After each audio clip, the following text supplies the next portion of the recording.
आज म तपाईहरुलाई रिटेल साथी एप कसरी डाउनलोड गर्ने र सेलरहरुले कसरी चलाउने, पसलेहरुले कसरी चलाउने भन्ने कुरा सानो जानकारी दिन गइरहेको छु। सर्वप्रथम त तपाई प्ले स्टोरमा गएर सर्चमा गएर रिटेल साथी भन्ने एप सर्च गर्नुहोस्।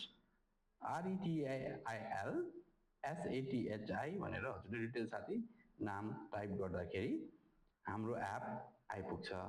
तपाईले यस्तो खालको लोगो भएको तपाईले देख्नुहुनेछ। यो तपाईले इन्स्टल गर्नुहोस्।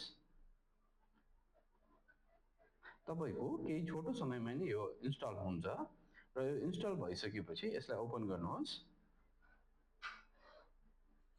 यो ओपन भइसकेपछि अब तपाईले सहजै एपको रेटहरु बेच्ने एमआरपी रेटहरु सहजै एक्सप्लोर गर्न सक्नुहुनेछ। यसमा तपाईले रेट भन्नाले आफूले उठाउने रेट बुझिन्छ भने एमआरपी भनेको खुद्रा मूल्य बुझिन्छ। यसमा चाहिँ तपाईले रिटेलर एज अ रिटेलर तपाईले सेल गर्न सक्ने कुन रेटमा सेल गर्नुहुन्छ भनेर चाहिँ तपाईलाई चाहिँ एउटा इन्डिकेटर जस्तो काम गर्छ। तर अन्तिममा तपाईले कतिमा बेच्ने भन्ने तपाईकै स्वीकार्य कुरो हुन्छ। यसबाट अब तपाईलाई म सामान किन्नलाई गर्नुपर्ने प्रक्रियाको बारेमा सुनाउँछु। एकाउन्टमा गई साइन अप गर्नुहोस् र त्यसमा आफ्नो पसलको नाम लेख्नुहोस्। पसलको नाम सायद न्यू लुक स्टोर हुन सक्छ या मेरो पसलको नाम न्यू लुक स्टोर हुन्छ भनेर चाहिँ अहिले एज्युम गर्दियौ। मेरो पसलको फोन नम्बर 9841754213 भन्ने छ। आफ्नो नम्बर हाल्नु होला। त्यसैगरी यदि तपाईसँग प्यान नम्बर अभाइलेबल छ भने प्यान नम्बर पनि हाल्नु, छैन भने पनि तपाईले चाहिँ नम्बर हाल्नु होला। र यो अहिले मैले प्यान नम्बर हाल्दै छु। त्यसपछि तपाईको इमेल एड्रेस हाल्नु होला। इमेल एड्रेस किन पनि जरुरी हुन्छ भन्दाखेरि इमेल एड्रेसमा चाहिँ हाम्रो चाहिँ तपाईको अर्डरको चाहिँ तपाईको डिटेल्सहरु स्टेटसहरु आउने गर्छ। त्यही भएर चाहिँ हजुरको यो चाहिँ इमेलहरु राख्न जरुरी हुन्छ। पासवर्डमा आफूले सम्झिने पासवर्ड राख्नु होला।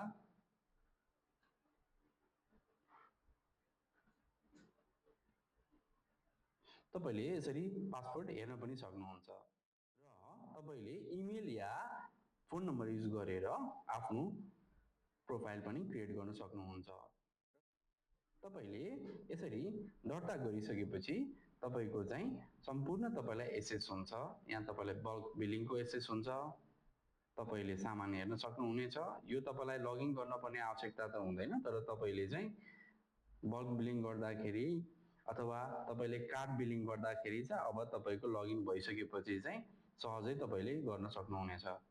त्यसैगरी तपाईलाई अब प्रोडक्ट पनि सर्च गर्नु पर्यो भने तपाईले यहाँ सर्च प्रोडक्टमा गएर आफ्नो नाम, मन परेको नाम अथवा प्रोडक्ट तपाईलाई पसलमा चाहिने प्रोडक्टहरु तपाईले हाल्न सक्नुहुनेछ। तपाईले एक्जाम्पलको लागि हिमालयनको almond and rose soap choose गर्न सक्नुहुन्छ। तपाईले यसलाई सेभ पनि आइटम गर्न सक्नुहुनेछ। सेभ गर्दाखेरि चाहिँ तपाईलाई पछि मैले के किन्न पर्ने सामान छ भनेर तपाईलाई चाहिँ एउटा हेक्का राख्ने एउटा सजिलोको लागि पनि हो। त्यसैगरी तपाईले अरु सामान पनि कार्ड बिलिङमा जोड्दै जान सक्नुहुनेछ। सपोज एक्जाम्पलको लागि फेयर एन्ड ह्यान्डसमको तपाईले कार्ड बिलिङ गर्नुभयो, फेयर एन्ड ह्यान्डसमको यो कार्ड बिलिङ गर्नुभयो। त्यसैगरी अन्य सामग्रीहरु सायद सनस्क्रिन हुन सक्छ। सनस्क्रिन फिक्स डर्माको तपाईले चाहिँ कार्ड बिलिङ गर्नुभयो। यो कार्ड बिलिङ गरिसकेपछि चाहिँ तपाईले कार्टमा गएर आफ्नो सामानहरु रुजु गर्न सक्नुहुनेछ। एकचोटी हेरेर भेरिफाई गर्नुहोस् र यसमा तपाईलाई संख्या कुनै बेसी चाहिने हुन्छ। यदि तपाई पसलमा कार्यरत हुनुहुन्छ भने तपाईलाई अवश्य पनि धेरै सामग्रीहरु चाहिन सक्छ। प्राय 5 थान 6 थान हुन सक्छ। त्यो खण्डमा चाहिँ तपाईहरुले क्वालिटी पनि क्वान्टिटी पनि बढाउन सक्नुहुन्छ। यसरी यहाँ हजुरले क्वान्टिटी बढाइसकेपछि यहाँ चाहिँ आफै चाहिँ सिस्टममा चाहिँ टोटल अमाउन्ट तपाईको देखिन्छ। त्यो अनुसार तपाईले बिलिङ गर्न सक्नुहुन्छ। यसरी तपाईले चाहिँ अमाउन्टहरु पनि बढाउन सक्नुहुन्छ। र मैले मानौ हाम्रो पसललाई चाहिने हाम्रो यति सामान हो र हामीले सम्पूर्ण सामान हाल्यौं। त्यसपछि हामी कन्फर्म गर्छौं। कन्फर्म गरिसकेपछि तपाईलाई चाहिँ यहाँ delivery address and payment mode are required भनेर चाहिँ एउटा मेसेज आउँछ। तपाईले कन्फर्म गर्न खोज्नु भयो भने पनि यो चाहिँ विशेष गरी नयाँ स्टोर अनरहरु हुनुहुन्छ उहाँले चाहिँ दर्ता गर्नुभएको छ भने उहाँलाई चाहिँ डेलिभरी को एड्रेसको आवश्यकता पर्न सक्छ। हामीले यो चाहिँ डेलिभरी गर्ने ठाउँको लागि रिफरेन्सको लागि लिन्छौँ। त्यसैले हामी एड एड्रेस गर्छौँ। एड एड्रेस गर्दाखेरि तपाईँले यहाँनिर म मानौँ बागमती प्रदेशको भएँ, डिस्ट्रिक्ट मैले काठमाडौँ राखेँ, मेरो पसल काठमाडौँमा छ र यहाँ काठमाडौँ अनुसार तपाईँको नगरपालिका पनि थुप्रै देखिन्छन्। त्यो अनुसार अब हजुरले चाहिँ नागार्जुन म्युनिसिपालिटी राख्न सक्नुहुन्छ। इक्जाम्पलको लागि हामी नागार्जुन म्युनिसिपालिटी राख्छौँ। यो अलरेडी नै एपमा प्रिलोडेड हुन्छ र म यसमा मुडखु भनेर राख्दै, मुडखु नियर मुडखु भनेर चाहिँ मुडखु चोक भनेर राखेँ मैले। अब मैले यहाँ तपाईँको सेभ गरेँ हो। सेभ गरिसकेपछि अब हाम्रो कम्पनीलाई चाहिँ आवश्यक पर्ने डेलिभरी गर्नको लागि चाहिँ डेलिभरीको चाहिँ डिटेल्सहरू आयो। त्यसपछि तपाईँले स्क्यान गरेर क्युआर गरेर पे पनि गर्न सक्नुहुन्छ। यो चाहिँ अहिले हाम्रो डिरेक्ट प्रोसेस हो। यसमा चाहिँ कम्पनीको क्युआरमा गरिसकेपछि तपाईँले यहाँ दिएको वाट्सएप नम्बर मार्फत चाहिँ स्क्रिनसट पठाउन सक्नुहुनेछ। त्यो चाहिँ हाम्रो चाहिँ अफिसबाट चाहिँ भेरिफाई गरिसकेपछि चाहिँ हुन्छ। त्यसै गरी क्यास अन डेलिभरी चाहिँ सामान गइसकेपछि हजुरले क्यास अन डेलिभरी सामान भेरिफाई गरेर क्यास अन डेलिभरी गर्दा पनि हुन्छ।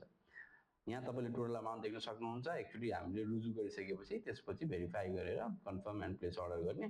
त्यसपछि तपाईँको अर्डर सक्सेसफुली प्लेस भयो। अब यो अर्डर भएको प्लेसलाई गो टु अर्डर्समा जाने र तपाईँहरूले देख्न सक्नुहुन्छ यो चाहिँ MM169 नम्बरको चाहिँ तपाईँको चाहिँ यो चाहिँ अर्डर डिटेलहरू सेभ भएको छ। तपाईँले डिटेल्स हेर्नलाई यहाँबाट डिटेल्स हेर्नुहोस् र यहाँबाट डिटेल्स हेर्नुभयो, डिटेल्स देख्न सक्नुहुनेछ। अब त्यसै गरी हामीले हाम्रो कम्पनीबाट प्रोसेसिङमा तपाईँको सामान गइसकेछ अथवा प्याकेजिङमा छ अथवा चाहिँ अन द वे छ भने प्रोसेसिङ स्टेटसमा हुन्छ।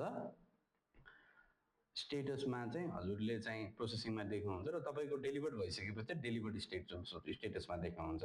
त्यसै गरी तपाईँले सामान चाहिँ यहाँ सम्पूर्ण सामानहरू देख्नुहुन्छ। जस्तो इक्जाम्पलको लागि यहाँनिर सामान देख्नुहुन्छ जस्तो क्यान्सल भएको, तपाईँले आफैले पनि पेन्डिङ भएको सामान तपाईँलाई क्यान्सल गर्ने अवसर हुन्छ र क्यान्सल भएको सामान पेन्डिङमा भएको सामान चाहिँ प्रोसेसिङ भएको क्यान्सल चाहिँ गर्नु मिल्दैन, किनभने तपाईँको अन द वे हुन्छ। त्यो चाहिँ तपाईँले सामान पुगिसकेपछि त्यहीँ डेलिभरी बोयसँग कुरा गरेर क्यान्सल गर्न सक्नुहुन्छ। र यदि चाहिँ तपाईँको पेन्डिङमा छ भने चाहिँ तपाईँले क्यान्सल पनि गर्नु सक्नुहुन्छ, जहाँ चाहिँ तपाईँलाई एउटा मेसेज आउँछ are you sure we want to cancel this order गरेर तपाईँले यस दिनाले तपाईँको क्यान्सल्ड हुन्छ। त्यसै गरी तपाईँले प्रोफाइल सेक्सनमा गएर माई प्रोफाइल हेर्न सक्नुहुन्छ। यसमा तपाईँलाई आवश्यक पर्ने कुरा डिटेल्सहरू चेन्ज गर्न सक्नुहुन्छ। त्यसै गरी माई अर्डर्स छ, यसमा पनि तपाईँलाई आवश्यक पर्ने कुराहरू चेन्ज गर्न सक्नुहुन्छ। डेलिभरीको स्टेटस हेर्न सक्नुहुन्छ। त्यसै गरी तपाईँको डेलिभरी बिलिङ एड्रेस छ, यसमा तपाईँलाई केही चेन्जेस छ पसलमा भने तपाईँले यसमा चेन्ज गर्न सक्नुहुनेछ। पोलिसिजमा तपाईँले कम्पनीको पोलिसिजहरू देख्नुहुन्छ, टर्म्स एन्ड कन्डिसन देख्नुहुन्छ। त्यसै गरी हाम्रो चाहिँ यो क्याटेगोरी छ, क्याटेगोरिजमा चाहिँ तपाईँले विभिन्न क्याटेगोरीका सामानहरू यहाँबाट हेर्न सक्नुहुन्छ। जस्तो स्किन केयरका, पर्सनल केयर एन्ड हाइजिनका, त्यसै गरी मेकअपका सामानहरू हेर्न सक्नुहुन्छ भने तपाईँले भित्र गएर पनि यो माथि राखेको सब फिल्टरमा गएर तपाईँले फिल्टर गर्न सक्नुहुनेछ है। यो चाहिँ तपाईँहरूको इज अफ एसेसको लागि चाहिँ हामीले बनाइदिएका हौँ। त्यसै गरी फिल्टर पनि तपाईँले गर्न सक्नुहुन्छ, जहाँ चाहिँ तपाईँले हेयर केयरको स्पेसलाइजेसन्सको चाहिँ गर्न सक्नुहुनेछ। स्पेसलाइजेसन्सको म्यानुफ्याक्चर्सको हेर्न सक्नुहुनेछ। क्याटेगोरी अनुसार पनि हेर्न सक्नुहुनेछ र एप्लाई गर्न सक्नुहुनेछ। र त्यो अनुसार तपाईँहरूलाई सामान खरिद प्रक्रियामा अझ सहजता आउँछ। र यदि कुनै पनि सामान तपाईँलाई चाहिरहेको छ र त्यो सामानको एभाइलेबिलिटी एपमा देख्नु भएको छैन भनेपछि चाहिँ सपोर्टमा गएर तपाईँले चाहिँ यो नम्बरमा डाइरेक्ट तपाईँले चाहिँ वाट्सएप गर्न सक्नुहुनेछ या तपाईँले इमेल पठाउन सक्नुहुनेछ। त्यसै गरी बल्क अर्डर छ। बल्क अर्डर भनेको एकैचोटि गर्ने अर्डर हो। जस्तो तपाईँलाई 20 थरीको सामान चाहिरहेको छ र तपाईँ त्यसरी एकैवटा सर्च गरेर चाहिँ तपाईँको चाहिँ कार्यव्यस्तताका कारण तपाईँले गर्न सक्नु भएन र तपाईँलाई सामानको नाम थाहा छ र तपाईँ कन्फर्म हुनुहुन्छ भने रिटेलर स्टोरहरूले गर्न सक्नुहुन्छ। जस्तो यहाँबाट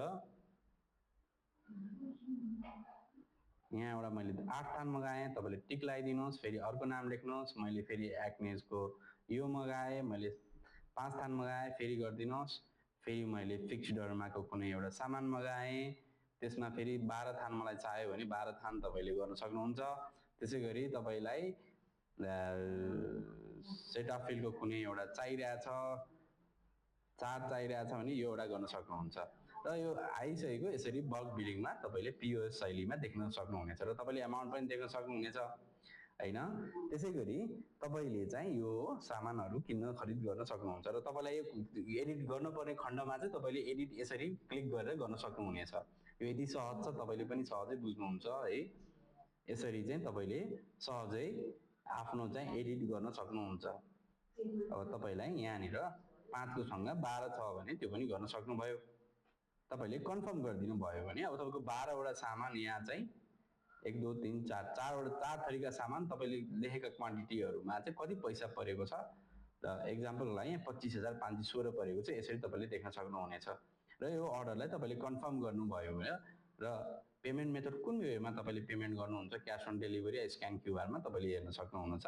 र तपाईँले कन्फर्म एन्ड प्लेस अर्डर गरिसकेपछि चाहिँ तपाईँको अर्डर्सहरू पेन्डिङमा आएर बस्छ र यो अर्डर्सलाई पनि तपाईँले क्यान्सल गर्न परेको खण्डमा, प्रोसेसिङ गरेको खण्डमा प्रोसेसिङमा देख्नुहुन्छ, डेलिभर गरेको खण्डमा डेलिभरमा देख्नुहुन्छ र क्यान्सल गरेको खण्डमा क्यान्सल यसरी हुन्छ र तपाईँले क्यान्सलमा यसरी देख्नुहुन्छ। डिटेल्स एनी टाइम रेकर्ड बस्छ, तपाईँले हेर्न सक्नुहुनेछ।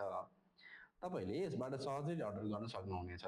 साथै तपाईँको ब्यानरमा चलिरहेका स्किम, नयाँ प्रडक्टको बारेमा पनि तपाईँले बुझ्न सक्नुहुनेछ। हस् त, धन्यवाद।